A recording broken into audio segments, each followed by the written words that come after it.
তারিখ ৭/৬/২০১৮। মেয়র সালিসি আদালত গঠন করবেন, পক্ষ থেকে নোটিশ দেবেন এবং ৯০ দিনের মধ্যে উভয়ের সমঝোতার ভিত্তিতে তালাক প্রত্যাহারের চেষ্টা চালাবেন। নচেত ওই তালাক ৯০ দিন অতিক্রান্ত হওয়ার পর কার্যকরী হবে। এ ব্যাপারে মুসলিম পারিবারিক আইনের ৭ ধারায় পরিষ্কার ধারণা দেওয়া হয়েছে।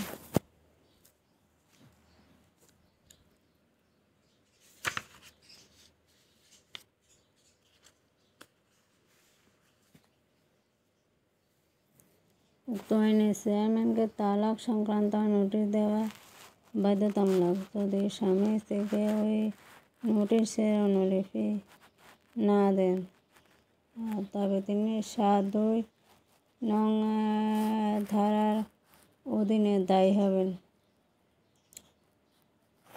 তারিখ ৮/৬/২০১৮, অর্থাৎ ১ বছর পর্যন্ত সাধারণ কারাদণ্ড কিংবা ১০,০০০ টাকা পর্যন্ত কিংবা উভয় প্রকার দণ্ডভোগ করবেন। এছাড়াও এই নোটিশ দেয়া বা না দেয়া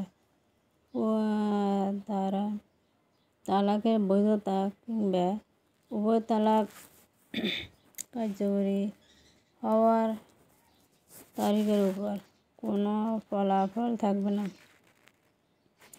আইনগতভাবে তালাক কার্যকর না হলে স্বামীর মৃত্যুতে স্ত্রী এবং স্ত্রীর মৃত্যুতে স্বামী একে অপরের সম্পত্তির উত্তরাধিকারী হবেন।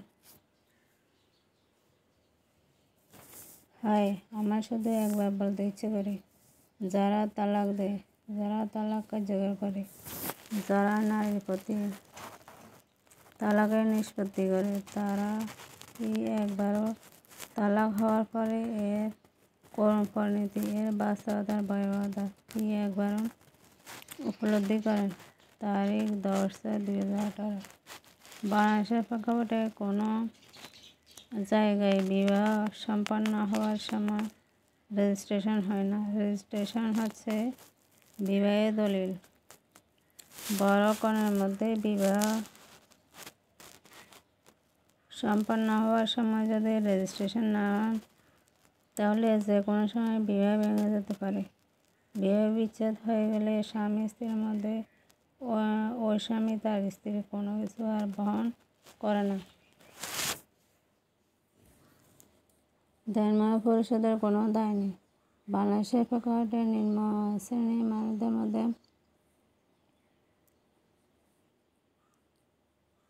খুব দ্রুত বিবাহ বিচ্ছেদ হয়ে যায়। তারা কথায় কথায় স্ত্রী তালাক দিয়ে দেয়।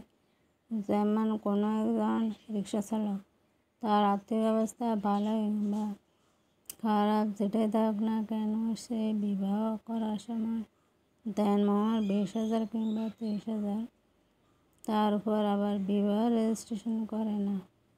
এই ওজনবিহীন বা ভিত্তিবিহীন বিবাহ কিছুদিন গেলে বা বড়জোর ৪-৫